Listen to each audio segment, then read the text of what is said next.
सन 1998 में एक अमेरिकन शहरी जो कि $8 मिलियन से एक आयरलैंड खरीदता है। 75 एकड़ का ये आयरलैंड यूएस कैरेबियन का हिस्सा था और इसके अंदर एक खूबसूरत महल के साथ साथ छोटे छोटे विलास थे, स्विमिंग पूल्स थे, जिम्स थे और एक हेलीपैड था। ये दुनिया के ऊपर एक जन्नत माना जाता था, लेकिन इसी जन्नत के अंदर एक शैतान बसता था। उस शैतान का क्या काम था कि इर्द गिर्द के आयरलैंड वाले इस आयरलैंड को पीडोफायर आयरलैंड कहते थे। इसकी रीजन क्या थी? क्योंकि यहाँ पर 12 से 17 साल की लड़कियों की ट्रैफिकिंग होती थी और उन्हें सेक्सुअल अब्यूज किया जाता था। ये लड़कियां यहाँ से भाग भी नहीं सकती थी क्योंकि चारों तरफ समंदर था। एक दफा एक 15 साल की लड़की ने यहाँ से तैर कर भागने की कोशिश की, लेकिन वो पकड़ी गई और उसका पासपोर्ट भी उससे छीन लिया गया। लेकिन सोचने की बात यह है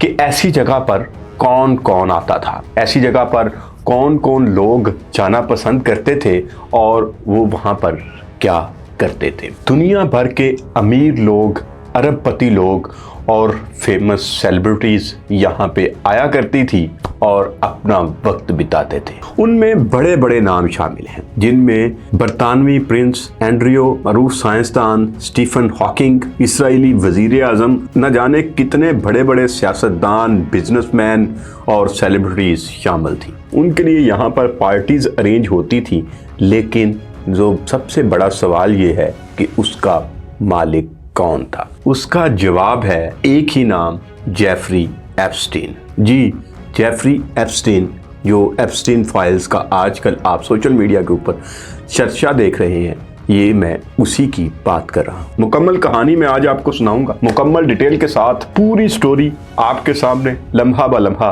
पेश की जाएगी। वीडियो को एंड तक देखिएगा। बिस्मिल्लाहिर्रहमानिर्रहीम, लाखों करोड़ों दूरूद हुजूर नबी करीम सल्लल्लाहु अलैहि वसल्लम और उनकी आल पर। अस्सलाम वालेकुम दोस्तों, मैं हूं आपका होस्ट उस्मान अली गोंदल। उम्मीद है आप खैरियत से हो। दोस्तों, ये कहानी जो कि एप्स्टीन फाइल्स आज आपके सामने मुख्तलिफ सोशल मीडिया प्लेटफॉर्म्स के ऊपर काफी दिन से चल रही थी, तो बहुत सारे मेरे भाई दोस्त जो कि इस बारे में नहीं जानते थे, एक दो दोस्तों ने कहा कि आप इसके ऊपर भी गुफ्तगू करें। तो आज इसके ऊपर मैंने जरा देखा, सर्च किया, तो एक चौंका देने वाला, एक हकीकत, एक सच, जो कि एक ऐसी दुनिया की जिसको हम आइडियल समझते हैं, जहां पे हम कानून की समझते हैं, पासदारी है, उनका जरा हकीकत मैं आज आपको बताने जा रहा हूं। जिसमें जो मेन किरदार है वो है जेफरी एप्स्टीन, जो कि एक स्कूल टीचर था, मैथ का वो टीचर था, मैथ पढ़ाता था ब्रुकलिन के अंदर। और लेकिन कैसा एक दम से किस्मत की देवी उसके ऊपर मेहरबान हुई और वो जैसे जैसे प्रैक्टिकल लाइफ में आया, और एक वक्त ऐसे आया कि वो जितने भी दुनिया के बिलियनियर्स हैं, अरबपति लोग हैं, उनका वो फाइनेंशियल एडवाइजर बन गया। और उस फाइनेंशियल एडवाइजर ने जैसे तैसे करके एक हैंडसम अमाउंट इकट्ठी की, जिसमें एक आइडिया के मुताबिक कहा जाता है कि तकरीबन $60 करोड़ से भी ज्यादा की रकम उसके पास थी और वो एक मल्टी मिलियनियर बन चुका हुआ था। और उसकी अगर दोस्तियों की बात की जाए कि उसकी दोस्ती किनके साथ थी, उसकी दोस्ती में साबिक सदर बिल क्लिंटन, ट्रंप और साबिक इसराइली वजीर आज़म समेत बड़े बड़े नाम शामिल हैं, जो कि जेफरी एप्स्टीन के दोस्त थे, जो उसके साथ जिनका उठना बैठना था। बहुत बड़े बड़े नाम थे। लेकिन इससे पहले जो चीज है, जो हकीकत है, ये स्टोरी स्टार्ट कहां से हुई कि ये अमेरिका का इतना बड़ा स्कैंडल जो कि अब दुनिया के सामने आ चुका हुआ है, जिसमें बहुत सारे नाम और भी आ रहे हैं। तो इसमें क्या हकीकत क्या है? तो कहानी शुरू होती है 1998 से, जब एप्स्टीन ने एक आयरलैंड खरीदा जो कि कैरेबियन में था, और उसका मैंने आपको हदोखाल बताया, जिसमें एक महल था, 7 विलास थे, वहां पे जिम्स थे, वहां पे स्विमिंग पूल्स थे और इस तरह की हर तरह की एक जन्नत उन्होंने बनाई हुई थी। लेकिन वहां पे हो क्या रहा था? दरअसल ये सारा कुछ छुपा हुआ था, लेकिन 2005 में एक छोटी सी एप्लीकेशन वो इस सारे कच्चे चट्टे को खोल देती है। जो काम हो रहा था वहां पे, जो ये मिलियनियर्स, बिलियनियर्स और ये सियासतदान वहां पे जाते थे और जो करते थे, उसके बारे में हकीकत खुलती कहां से है? एक एप्लीकेशन से। फ्लोरिडा के एक थाने में एक 14 साल की बच्ची अपने माँ बाप के साथ चली जाती है। वहां पे जाके वो एक एप्लीकेशन देती है। वो कहती है कि मैं स्कूल में थी, स्कूल की मेरी एक जो क्लास फेलो थी, मुझे उसने कहा कि आपने मसाज करना है क्योंकि आपके हालात कुछ ठीक नहीं है। आपको मैं एक जगह पे ले जाती हूँ, वहां पे जाके आपने सिर्फ एक मसाज करना है।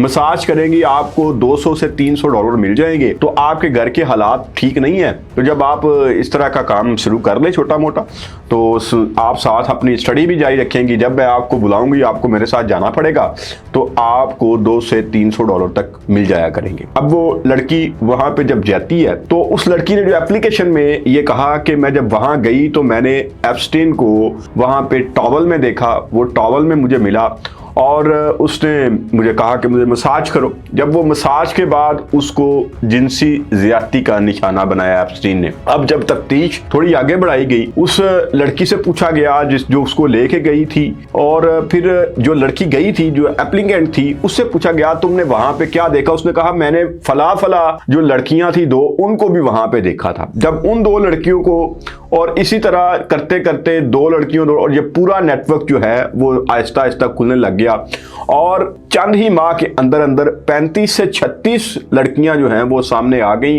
वो दर्जनों गवाह सामने आ गए जिनके सामने ये सारा काम होता रहा। लेकिन यहाँ पे एक चीज जो कि सब में सेम थी वो ये थी तरीकाकार उनको लाने का, कि सबको इसी तरह उनका जो निशाना होते थे वो गरीब घर की लड़कियां या ऐसी लड़कियां जिनके पेरेंट्स नहीं थे, वालिदैन नहीं थे, यतीम बच्चियां, उनको वो टारगेट करते थे और उनको वही ऑफर $200-300 की ऑफर करके उनको मसाज के लिए बुलाया जाता था और बाद में उनको सेक्सुअल अब्यूज जो है वो किया जाता था। और इसके साथ साथ जो लड़की वहां पे आ जाती थी उसको फिर नेक्स्ट और लड़कियों को लेके आने का कहा जाता था और उसको उसके एक्स्ट्रा पैसे दिए जाते थे। इस तरह ये सारा काम चलता रहा। लेकिन जब ये एप्लीकेशन होती है, ये तफ्तीश शुरू होती है, उसके बाद इसकी तफ्तीश के बाद FBI भी अपनी जो इन्वेस्टिगेशन स्टार्ट कर देती है। अब ये 53 पेजेस के ऊपर एक रिपोर्ट जो है वो अदालत में पेश की जाती है और जो एप्स्टीन है उसको गिरफ्तार कर लिया जाता है। लेकिन उसकी गिरफ्तारी के बाद कोई इतना ज्यादा हाइप क्रिएट नहीं होती क्योंकि अंदर खाते डील हो चुकी हुई होती है, क्योंकि उसके पास आने वाले लोग बहुत पावरफुल होते हैं। सेक्सुअली अब्यूज और इसी तरह जो अंडर एज जो 18 साल से कम उम्र लड़कियों के साथ इस तरह की हरकत करने की वजह से जो कि सारी जिंदगी जेल में जा सकता था जेफरी एप्स्टीन, उसको सारे केस के अंदर सजा होती है सिर्फ 18 माह, क्योंकि उसकी डील हो चुकी हुई थी और उस डील के तहत वो सिर्फ 18 माह के लिए जेल में चले जाते हैं। और जेल जिस शाहाना अंदाज से वो काटते हैं, जेल में ये होता है कि उनको सिर्फ रात के वक्त वो जेल में जाते हैं और अपनी सजा यानी कि 18 माह पूरे होने से भी 5 माह पहले उनको जेल से रिहा कर दिया जाता है।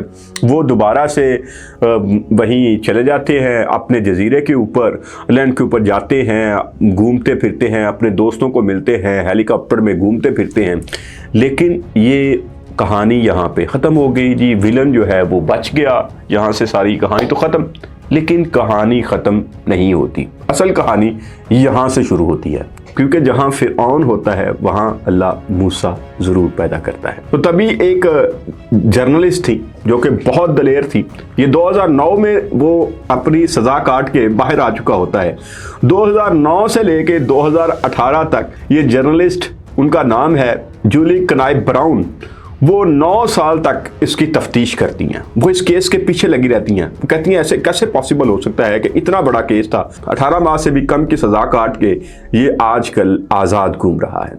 वो इसकी मुकम्मल इन्वेस्टिगेशन करती हैं और इन्वेस्टिगेशन के दौरान वो 80 से ज़ायद बच्चियों को सामने ले आती हैं, उनके नाम सामने ले आती हैं, उनकी मुकम्मल हिस्ट्री ले आती हैं और दर्जनों के हिसाब से गवाह सामने आ जाते हैं। अब दोबारा से FBI और सारी जो उनकी एजेंसीज हैं वो मुतहर्रिक होती हैं, एप्स्टीन को दोबारा से गिरफ्तार कर लिया जाए। लेकिन अब उसकी सज़ा जो उसके ऊपर केसेस बनते हैं, मुकम्मल जो गवाहान सामने आ चुके होते हैं, अब उसकी सज़ा कम से कम 45 साल होनी थी और उसके अलावा जितने लोग थे वो एक्सपोज होने वाले थे।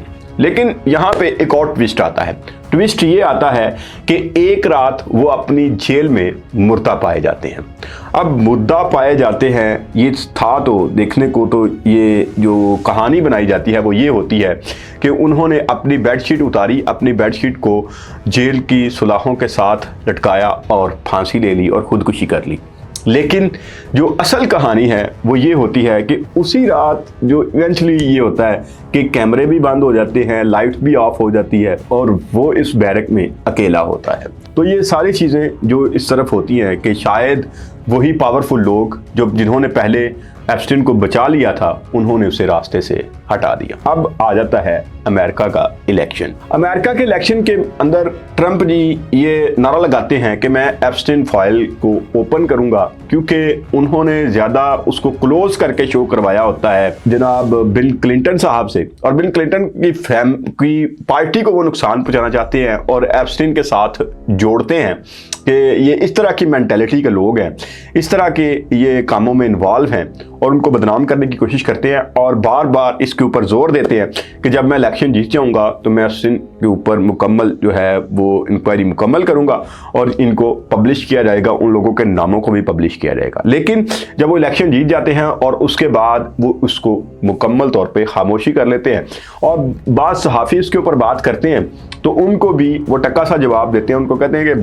बहुत सारे मामलात हैं और यूएस के देखने वाले आप वो पुराने केसेस को लेके बैठे हुए हैं। लेकिन अब क्योंकि जो ट्रंप जी के सपोर्टर्स थे उनके अंदर भी ये बातें आ जाती हैं, जिनमें इलॉन मस्क हैं, वो भी इसके ऊपर ट्वीट कर देते हैं कि शायद ट्रंप जी भी इसमें शामिल है। लेकिन हकीकत ये थी कि ट्रंप जी वाकई इसमें शामिल थे और इसमें ये देखने को मिला जब लोगों ने इसके ऊपर इन्वेस्टिगेशन की तो पता चला कि एप्स्टीन के करीबी दोस्तों में ट्रंप जी का भी शुमार है, बिल क्लिंटन का भी उनके साथ दोस्ताना था, लेकिन सबसे ज़्यादा जो करीबी दोस्त थे वो ट्रंप जी थे।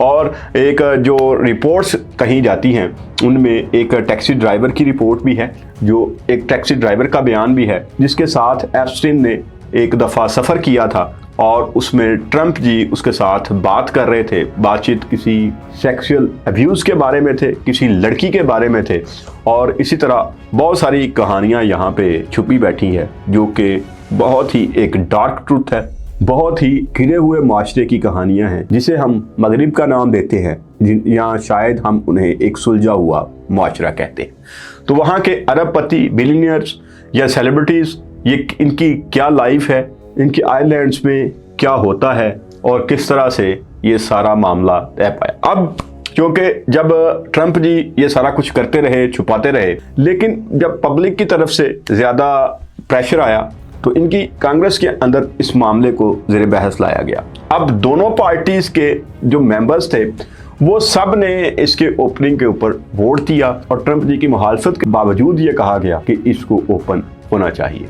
तो ये चंद दिन पहले जो कि ओपन हुआ, लेकिन ये अभी चंद फाइल्स हैं, चंद ईमेल्स हैं जिनके अंदर बहुत सारी चीज़ें और भी हैं, जिस तरह हमारे साबिक वज़ीर आज़म इमरान खान और शाह महमूद कुरैशी का नाम भी आ रहा है, लेकिन उसमें जो यहाँ पे क्लियरिटी ये है कि उनका नाम कुछ ऐसे चक्कर में नहीं है। उनका नाम सिर्फ चंद पावरफुल जो लोग हैं उनके अंदर जब वो डिस्कस कर रहे थे, वो फाइल्स जब वो डायरीज वगैरह लिख रहे थे तो उस दौरान उन ईमेल्स के अंदर पावरफुल जो पर्सनैलिटीज़ थी उनके नाम आए, उनमें नरेंद्र मोदी का नाम भी आया। लेकिन इसका मतलब ये नहीं कि ये सारे भी उस जो डार्क वेब है उसका हिस्सा है। दरअसल सिर्फ वहाँ पे जो बातचीत होती थी, यहाँ पे जो डिस्कशंस होती थी, ये उनका हिस्सा है। तो ये एप्स्टीन की मुकम्मल कहानी थी जो आपके साथ शेयर करनी थी। तो ये है असल इनका मगरिब का गनौना चेहरा। तो अपना ढेर सारा ख्याल रखिएगा, अपने से भी ज़्यादा अपने पेरेंट्स का ख्याल रखिएगा। इंशाअल्लाह नेक्स्ट वीडियो के साथ फिर मुलाकात होगी। अल्लाह ने के पास।